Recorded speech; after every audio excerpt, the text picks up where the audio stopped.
Welcome to Optimal Game State. This is our monthly look back at the recent month, where we have a look at all the recent releases from Games Workshop.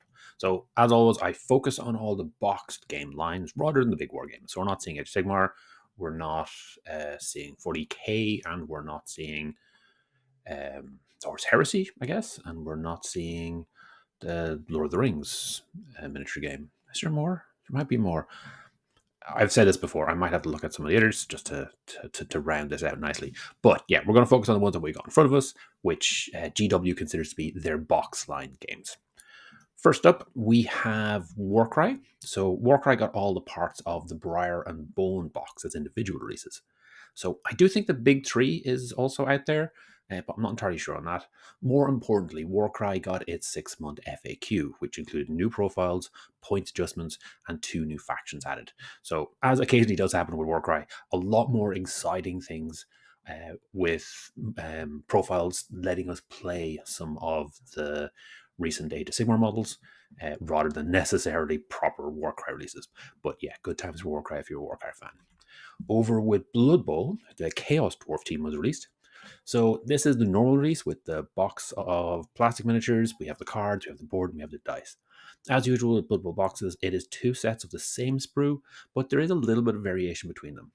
Now, this does have 4 blockers, 2 flamesmiths, and 8 hobgoblins. That's all the blockers and flamesmiths you're going to need.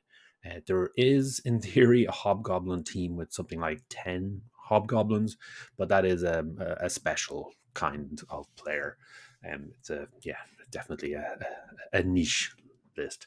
Now, to round out your full roster, though, you do need to get a Minotaur, for which there is already a model, and 2 Bull Centaurs, which are also released here. So those are the ones on the left.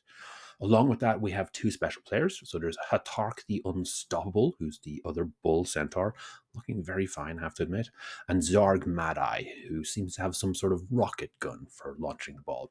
The rules for these can be found in the new copy of Spike Journal, which is normally a pretty fun read if you're into that kind of thing.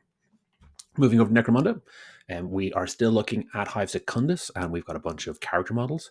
So going from left to right, we've got Lady Hera in her new hunting rig. We have a Malstrain Coalescence, which is a psychic champion for the Malstrain gang.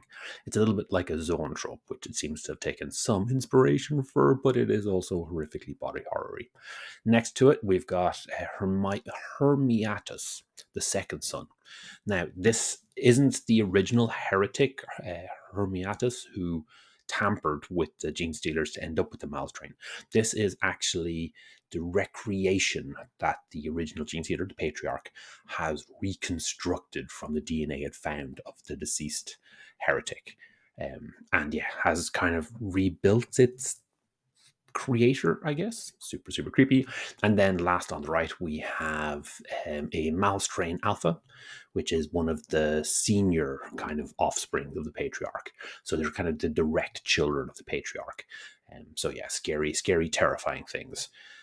Gene Stealers normally are, but this takes it to a whole new set of weird. So yeah, very Necromunda. Now, we do still have a few more releases due for Necromunda coming out of the depths of Hive Secundus. So we actually haven't seen models for these yet, but we do know from the book that came out that we should be getting ferryman teams. And there's a few other character models in there related to that. So we might get to see some of that in the next few months.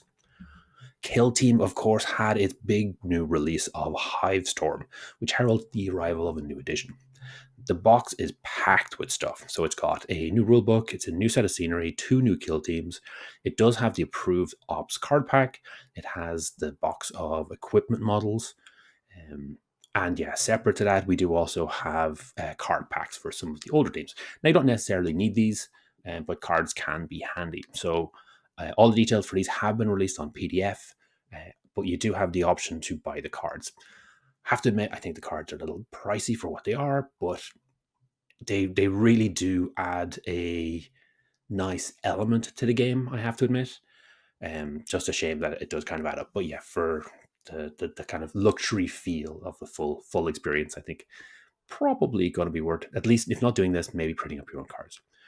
We also have all of, okay, so they're just stuff separate. So these are the bits and pieces separate. So you've got the rule book, which does actually come with card tokens, which is always interesting. It is a hardback if you get it outside the box. We do have that equipment box just below it. At the very top, you've got 2 of the kill zones, which are getting reprinted. And yeah, all of those, how many is that? That's 8. We've got 8 of those kill teams. Some of these actually haven't been released before. Which were it? Which were? I think it's the Mandrakes and the Nemesis Claw. I think this is the first time they're coming out. Anyway, all of these have been repackaged. They have been added. They have had a token sheet added to them, so it's normal cards, but it is a pretty steep markup on it. So I think it's something like a 20% increase. So if the tokens, which I guess help, aren't something very important to you, then maybe have a hunt around and see if you can find one of the previous boxes, which obviously are going to be significantly cheaper. But, again, there's tokens. So there is something, even if the price for them is a little steep. Anyway, Kill Team is out. Kill Team is looking good. I'm looking forward to doing a few more videos on relation to the solo play element of that, which I think is very, very interesting. So I'll be working on that later this week. And that's it for the month of September. So we've had lots of games, lots of new releases. We finally solved that enigma with Underworlds as well. So that hasn't had any new releases in over 6 months, well over 6 months. But we now know that's because it's getting a new edition. So hopefully we'll see that before Christmas. We also have some new announcements for Legion Imperialis coming up. So we've got the Mechanicum down the line. And very excitingly, the Dark Mechanicum, which I think is the first time we've actually had models for those. So yeah, something to look forward to. So yeah, lots of great releases in the month of September, and the previews we had at the start of October. Looks like there's a lot to look forward to as well. Thanks for making it all the way to the end. Hopefully you enjoyed this video. Each week I put up a new video talking about one of Games Workshop's specialist games. The goal is always to try and make the best possible 2-player experience. If this is something you'd find interesting, please subscribe to the channel and comment to let me know what you'd like to see in future.